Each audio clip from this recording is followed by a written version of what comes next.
I'm Cherylanne Skolnicki, and this is Brilliant Balance, the show for working women who are ready to shine. Each week, I bring you ideas, inspiration, and insight on balance, business, and getting it all done gracefully.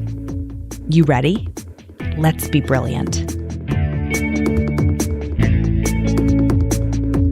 This is episode 328 of the Brilliant Balance podcast, Restoring Order, Practical Ideas for Running a Clutter-free Life.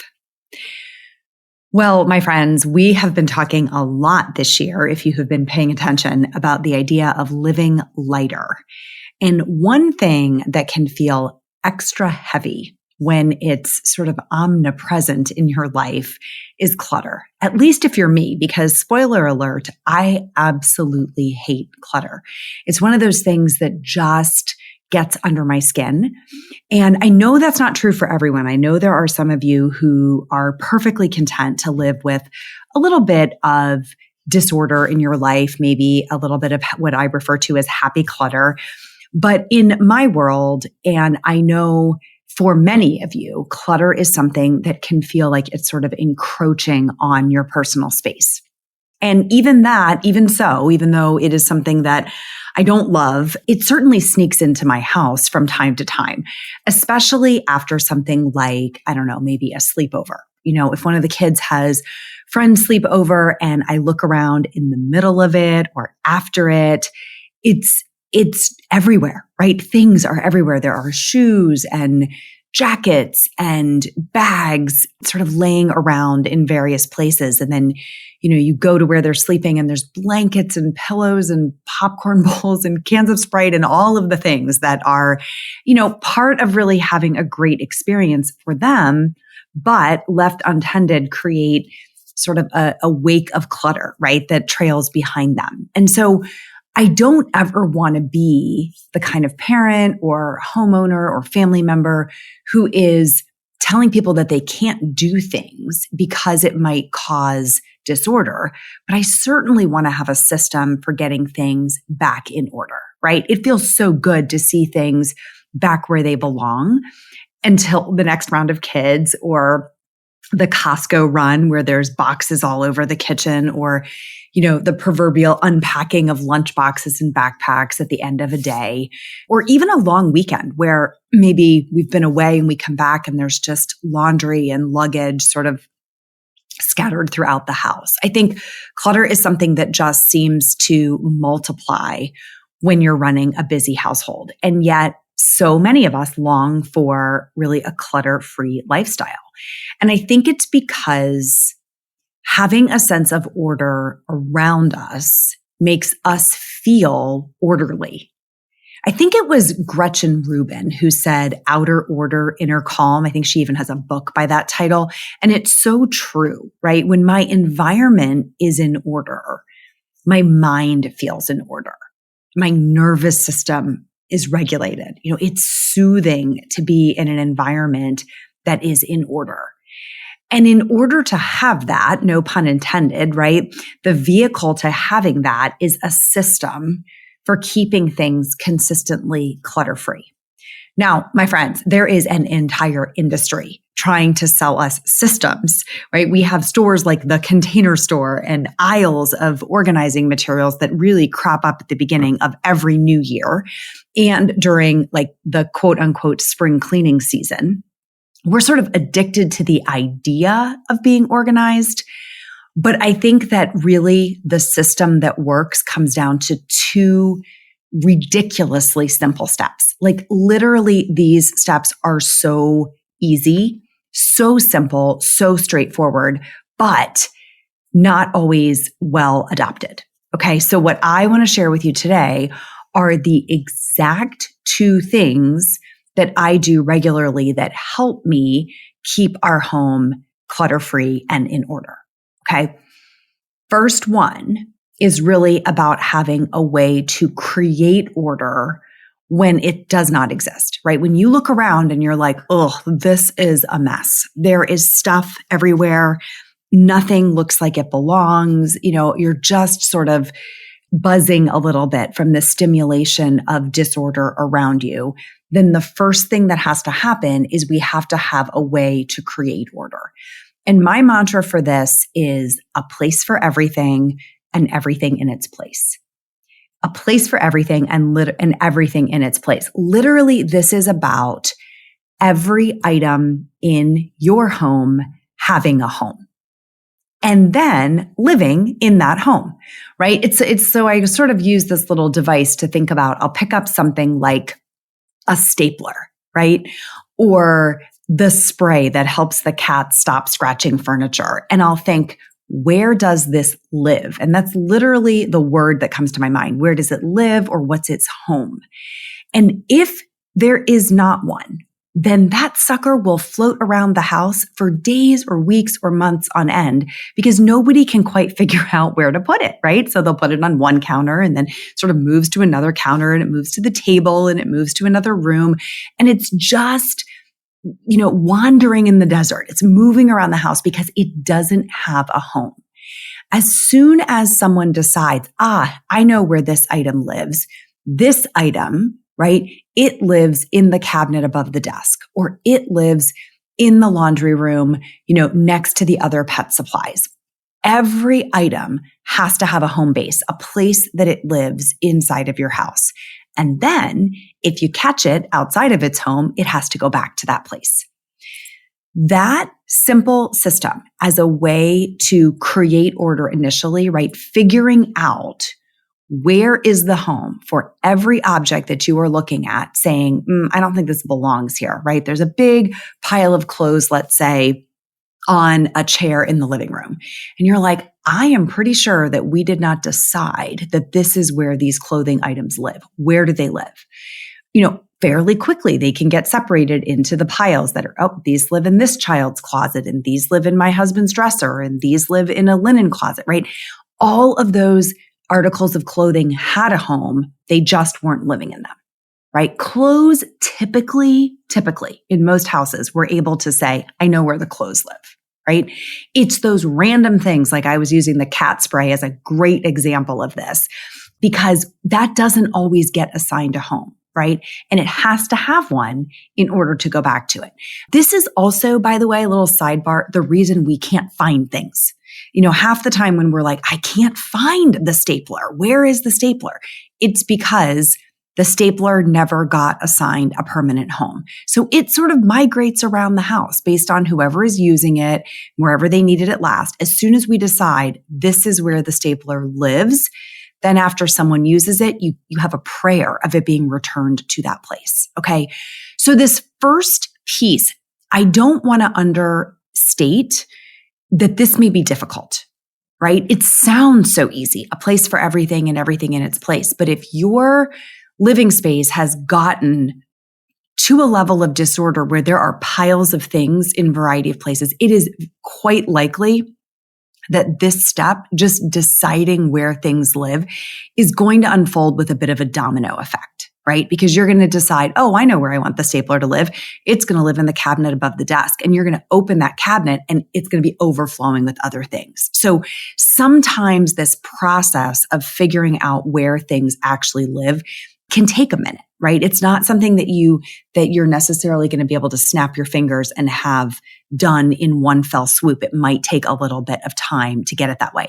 But once you have established a place for everything in your home, then you can return the things to those places. Okay. So when you're creating order, this almost works in reverse order. The easiest thing is to look at an object and go, I know where this belongs. It's just not there, and take it to where it belongs.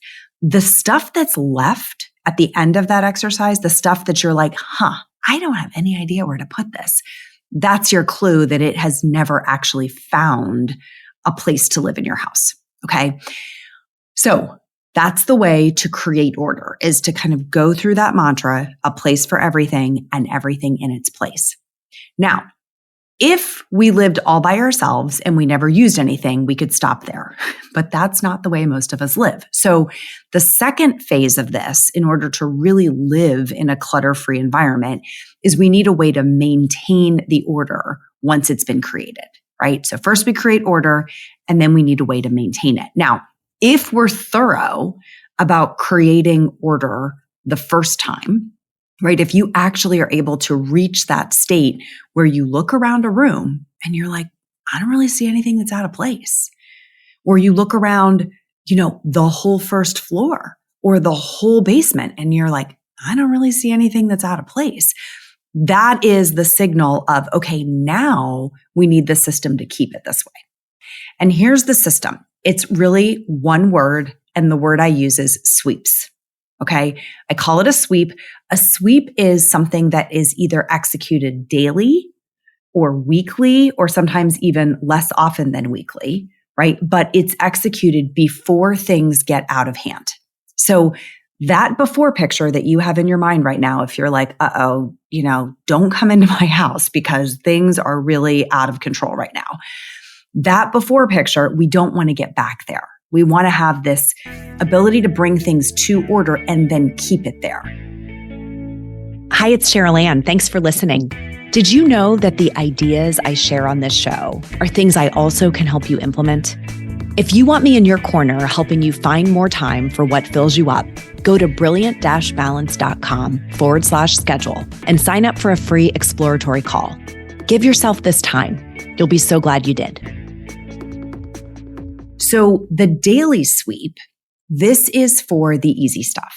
Okay. This is where we already know it has a home. It's been used today and we have to get it back where it belongs, right? We're not going to let this have a cumulative effect. So dishes, getting the dishes cleared from the table, cleared from the counter, through the sink, through the dishwasher, and either they're in the dishwasher, right, waiting to be washed, or the dishwasher's been emptied and things are put back in the cabinets where they belong. So dishes is kind of part of that daily sweep. Counters, right? Things that are living on, that have kind of migrated to the kitchen counter. And so you're looking around going, here's somebody's lunchbox, here's homework papers, here's the junk mail, right? Anything that is sitting on the counter probably can be put back to where it belongs. Toys. If you have children who are playing with toys, toys can go back to cabinets and closets and storage bins and wherever they need to get back to at the end of the evening. Shoes.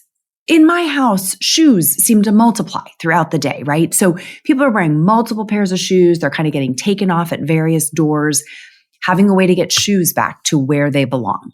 Books, right? Books migrate out, magazines, junk mail, like I mentioned before. So anything that's pretty easy, right? Pretty quick in a 10-minute or less sweep, especially if you are working with other members of your household to do this, you can get a house back in order if it started off in order that morning, right? So the idea of a daily reset, a daily sweep, typically at the end of the day, where everything is going back where it belongs, allows you to go to bed with that clear mind. Okay. Now, some things are going to feel more difficult. And a great example of this would be any kind of paperwork that needs to be handled, right? It's not as easy as just putting it in the recycling bin or putting it back into somebody's backpack. It's actually needs to be handled, right? Maybe it's tax season. So maybe lots of tax forms are arriving that need to be dealt with.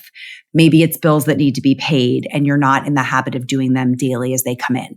Maybe it's something that needs to be dealt with for school, right? So paperwork that needs to be handled is a good example of something that you might want to allow to accumulate for several days or a week before you deal with that in one batch. So typically in my house, there's a basket that I keep on the desk in our kitchen.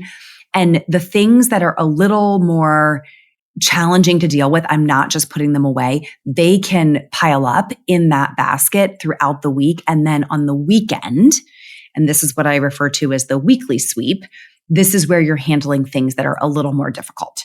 And two kinds of things that show up in that a lot would be paperwork or projects that there's sort of pieces and parts of them. Maybe an example would be something that needs a small repair. And you're like, I just don't feel like dealing with this on a Tuesday evening, right? But I have to glue this thing back together, put a button back on something. It could be something that is a new item that needs a home. And you're like, I can't figure that out right now. I'm going to deal with that a little bit later. So things that maybe need to be dealt with, you want to give yourself a space that's not particularly visible, right? Maybe it's a little bit recessed from the rest of the room, or it's around the corner where it can accumulate to be handled like as a batch, maybe once a week. So these two things, having the initial process of creating order and then having this system that's kind of anchored by the idea of sweeps to maintain order, really are the only two things that you need on an ongoing basis. Okay. But I want to give you a couple of notes on some extra things to just think about as it relates to this topic. I hope you're feeling a little bit encouraged, right? A little bit excited at this point of like, this might actually be possible. So the first thing is, if you get the energy to do this big intervention and you get everything in order, and then you have trouble sustaining the process of sweeps, what you'll notice is things will start to accumulate again. So your signal will be, it's starting to get back to the way it was before. And all that means is that you need to go back to step one and find a place for everything and put everything in its place. It is possibly a signal that you are accumulating new things that don't yet have homes, right? So you found a home for everything during the first intervention, but now you've bought new things and they don't have homes yet. So they're floating around. That's a good sign for when you might need to do that kind of bigger intervention again. Okay. Second note is other people who live with you can and will make messes, right? I have not yet figured that out, how to make sure that the people who live with you don't make messes. They're going to do it. So you have a choice. And it depends on how aggressively you really want to fight this battle, right? You can really go down the path of trying to get everyone on board. Like, this is a family effort. We're going to do this sweep as a family process. You can reset expectations about how quickly they're going to put things away after they've been used. And if you have the headspace and you have the energy to keep up with that and to keep up with the phase in which they are trying to adopt new habits, because it does take time, that will pay massive dividends. Okay. But it's not the only way to do it, because you can also choose to work around them. And this is how I think about it. If it matters more to you than it matters to them, then you might really have a hard time getting them on board. And so you might have to say, I will accept the level of effort that they'll put into this. And it matters enough to me that I will be responsible for the daily sweep, right? I will make sure that the kitchen gets tidied up. I will make sure that the beds get made, so that you have a sense of peace in your home. So I can't promise that everyone will get on board, but I'll tell you this, they will not do it organically. It will require some level of conversation or incentive system if you want them to get on board with something that would be a significant change for them. Okay. The younger your kids are, probably the easier it is to start setting this expectation so that they grow up with it. The older your kids are, the more challenging it might be to really change the way things are running. But one big incentive for them is being able to find things. So if you have a problem in your house where nobody can ever find the things they need, right, and that's causing a lot of stress, this idea makes a lot of logical sense to people. Like, if everything has a home and it's living in that home, I'm probably going to be able to find my stuff. And so that can be a huge incentive to get them on board. Third thing that's sort of a corollary to that is you might want to consider clutter-free zones and like a containment strategy. So what I mean by this is if there are certain areas in your home that you really care about, right? Maybe it's the kitchen because that's the hub of your home, or maybe you have a big open floor plan with a kitchen and living room area that are connected, and that whole area is sort of the center of your home. Maybe it's your bedroom or your bathroom that you really care about keeping clutter-free. Then even moving clutter out of that zone and into another one can help. So let's say that your dining room is a little more offset and you don't use it as often. It's absolutely acceptable to say during the week, I'm going to move that more difficult to deal with clutter into the dining room. And then on a weekend or whenever you're going to deal with that weekly sweep, then you can sort of sort through the things that have accumulated in there. You might have a staging area. Our home has what I call the family foyer. It's like the entrance that we come in as a family near the garage, and it leads into an area that has like little hooks and baskets and things for kids to put their backpacks and stuff like that. That is a great area for me to tolerate a level of clutter. It might be things that need to be returned to stores, and I've like staged them there until it's time to go. It might be gifts that are going with kids to like a birthday party that weekend, but it's already ready. It might be something they need to take into school, but it's sitting in that area instead of out in the main living space. So a containment strategy for where some of those items live temporarily can be a good idea. I promise, if you adopt this plan, right? If you wrestle with the initial decisions on where is this thing going to live so that I have a place for everything. And then if you commit to keeping everything in its place using daily sweeps and weekly sweeps, and you try some of these practices around managing other people's messes and keeping clutter-free zones, you are going to be amazed by how quickly you can be living a nearly clutter-free life. And I'll tell you, it is so worth it when you look around and feel the sense of calm that this brings. You just feel like you can take on the world after you have restored order in your environment. So I hope you get something really valuable out of the ideas that I've shared today. For even more ideas, come follow along on Instagram. It's a party over there. I'm at @cskolnicki. I'm sharing most of the things that pop into my head throughout the week on Instagram. That's an easy place for me to do it. Follow along. Also, share this episode with a friend who needs it. If you got something valuable out of today, share this episode with somebody in your life who you think could also get value from the ideas. And that is all for today, my friends. Till next time, let's be brilliant.